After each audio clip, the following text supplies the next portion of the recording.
বাংলাদেশের ২২ লক্ষ সরকারি কর্মকর্তা ও কর্মচারীর ভাগ্য আজ এক চরম অনিশ্চয়তা ও নীতি নির্ধারণী সন্ধিক্ষণে দাঁড়িয়ে আছে। প্রিয় সরকারি চাকুরিজীবী ভাই ও বোনেরা, আজকের সকালের আপডেট নিউজে আপনাদের স্বাগত। যারা আমাদের চ্যানেলে নতুন তারা এখনই চ্যানেলটি সাবস্ক্রাইব করুন, আর হ্যাঁ, অবশ্যই কমেন্ট করে জানাবেন আপনারা কে কোন জেলা থেকে আমাদের ভিডিওটি দেখছেন। তবে চলুন কথা না বাড়িয়ে আজকের সর্বশেষ সংবাদটি জেনে নিন। দীর্ঘ প্রতীক্ষার অবসান ঘটিয়ে বৈষম্যহীন নবম পে স্কেল বা নতুন বেতন কাঠামো দ্রুত বাস্তবায়নের এক দফা দাবিতে এবার সরকারকে সরাসরি এবং কঠোর আলটিমেটাম প্রদান করেছে দেশের সবচেয়ে বড় কর্মচারী জোট বাংলাদেশ সরকারি কর্মচারী দাবি আদায় ঐক্য পরিষদ।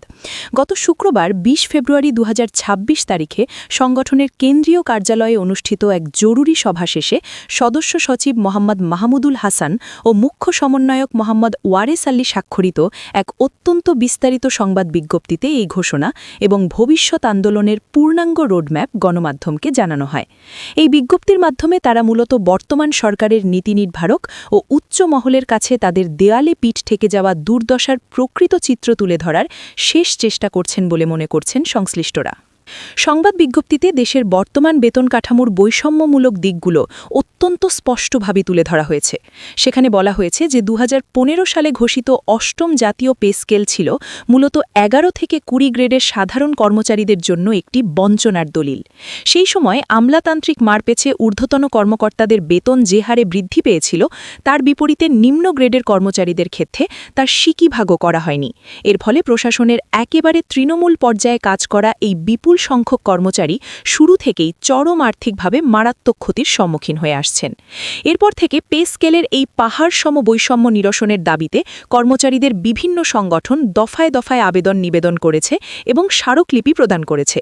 কিন্তু অত্যন্ত পরিতাপের বিষয় হল তৎকালীন সরকারের কাছ থেকে এই দীর্ঘ এক দশকে কোনো ধরনের ইতিবাচক সাড়া বা ন্যূনতম সহানুভূতি পাওয়া যায়নি।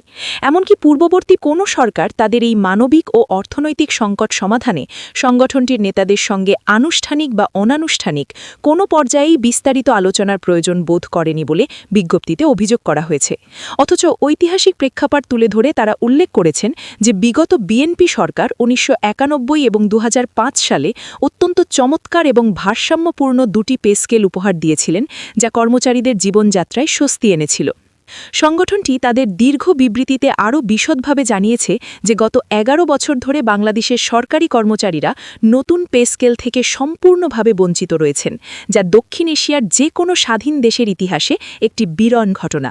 একদিকে যেমন দীর্ঘ এক দশকে তাদের মাসিক আয় বিন্দুমাত্র বাড়েনি, অন্যদিকে প্রতিনিয়ত দ্রব্যমূল্যের লাগামহীন ঊর্ধ্বগতি এবং মুদ্রাস্ফীতির করাল গ্রাসে তাদের প্রকৃত আয় অর্ধেকের নিচে নেমে এসেছে।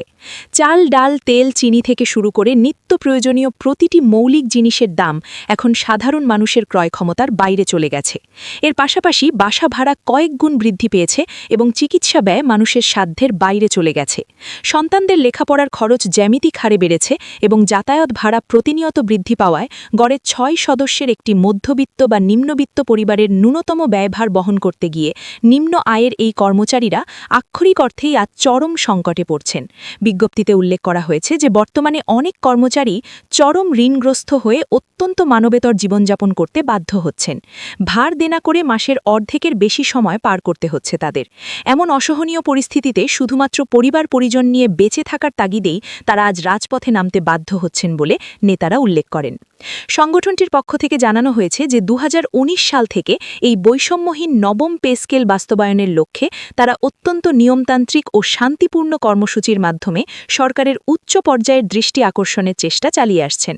কিন্তু প্রতিবারই আমলাতান্ত্রিক জটিলতা এবং সদিচ্ছার অভাবে এখনও পর্যন্ত কোনো কার্যকর পদক্ষেপ নেওয়া হয়নি। বিজ্ঞপ্তিতে অত্যন্ত হতাশার সঙ্গে উল্লেখ করা হয়েছে যে অবশেষে কর্মচারীদের লাগাতার আন্দোলনের প্রেক্ষিতে ২০২৫ সালে সরকার অষ্টম পে কমিশন গঠন করেছিল। দীর্ঘ যাচাই বাছাই শেষে ওই কমিশনের বিস্তারিত প্রতিবেদনও যথাসময়ে সরকারের কাছে জমা দেওয়া হয়েছিল। সেই সময় সংশ্লিষ্ট মহলের পক্ষ থেকে পে স্কেল ঘোষণার একটি জোরালো আশ্বাস দেওয়া হলেও তা আজ পর্যন্ত আলোর মুখ দেখেনি। এটি সাধারণ কর্মচারীদের সঙ্গে এক ধরনের প্রতারণা বলে তারা মনে করছেন, কারণ অন্তর্বর্তী সরকার পে স্কেল দেওয়ার আশ্বাস দিয়েও শেষ পর্যন্ত তা বাস্তবায়ন না করেই বিদায় নিয়েছেন। তাই বর্তমান সরকারের কাছে তাদের বিনীত কিন্তু অত্যন্ত দৃঢ় প্রত্যাশা হল দ্রুততম সময়ের মধ্যে সকল প্রকার আমলাতান্ত্রিক প্রতিবন্ধকতা দূর করে একটি সম্পূর্ণ বৈষম্যহীন নবম পে স্কেল বাস্তবায়নের ঘোষণা দেওয়া হোক। নিজেদের দাবি আদায়ে এবার বেশ কিছু সুনির্দিষ্ট ও ধারাবাহিক কর্মসূচির ঘোষণা দিয়েছে বাংলাদেশ সরকারি কর্মচারী দাবি আদায় ঐক্য পরিষদ। ঘোষিত এই কর্মসূচির রোডম্যাপ অনুযায়ী প্রথমেই রয়েছে আগামী ২২ ফেব্রুয়ারি থেকে ৫ই মার্চের মধ্যে দেশব্যাপী এক বিশাল গণসংযোগ ও সচেতনতা কার্যক্রম।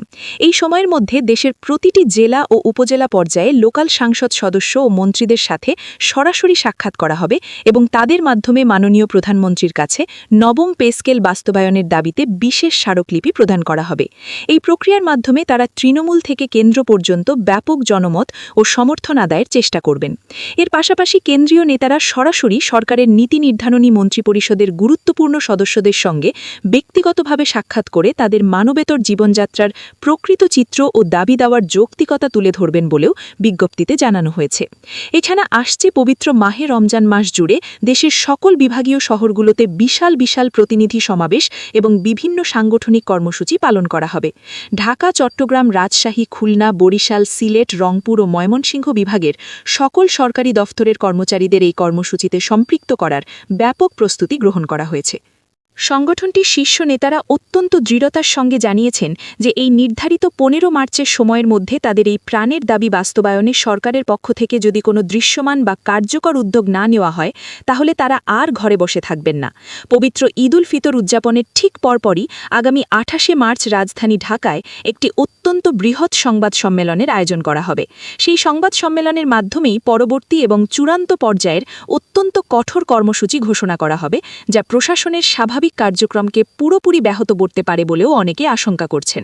তারা বারবার স্মরণ করিয়ে দিয়েছেন যে রাষ্ট্রের চাকা চল রাখতে ১১ থেকে ২০ গ্রেডের কর্মচারীদের বঞ্চিত রেখে কোনোভাবেই একটি সমৃদ্ধ রাষ্ট্র গঠন সম্ভব নয়। এখন দেখার বিষয় সরকারি আলটিমেটামকে কিভাবে গ্রহণ করে এবং আগামী দিনগুলোতে সরকারি প্রশাসন যন্ত্রে এর কী ধরনের প্রভাব পড়ে। এই নিউজটি এখন টক অফ দ্য কান্ট্রিতে পরিণত হয়েছে, কারণ ২২ লক্ষ কর্মচারীর সাথে জড়িয়ে আছে প্রায় ১ কোটিরও বেশি মানুষের জীবন ও জীবিকা। কর্মচারীরা তাদের দাবিতে অনড় এবং তারা বলছেন যে বর্তমান বেতন কাঠামো দিয়ে এই অগ্নিমূল্যের বাজারে টিকে থাকা অসম্ভব। দাবি আদায় ঐক্য পরিষদ স্পষ্ট করে দিয়েছে যে ১৫ মার্চের মধ্যে ঘোষণা না এলে তারা একযোগে কর্মবিরতি বা অসহযোগের মতো কঠোর পথে হাঁটবেন। সচিবালয় থেকে শুরু করে উপজেলা পর্যায়ের ইউনিয়ন ভূমি অফিস পর্যন্ত সবখানে এখন এই পে স্কেল নিয়েই আলোচনা চলছে। কর্মচারীদের বক্তব্য হল, যখন একজন ঊর্ধ্বতন কর্মকর্তা কয়েক লক্ষ টাকা বেতন পান তখন একজন নিম্ন গ্রেডের কর্মচারীর মাত্র কয়েক হাজার টাকা বেতনের সংসার চালানো চরম অমানবিক। এই বৈষম্য দূর করতে হলে পে স্কেল বাস্তবায়নের বিকল্প নেই। বর্তমান সরকারের প্রতি কর্মচারীদের অগাধ বিশ্বাস থাকলেও আলটিমেটাম দেওয়ার অর্থ হল তারা এখন দ্রুত ফলাফল চান।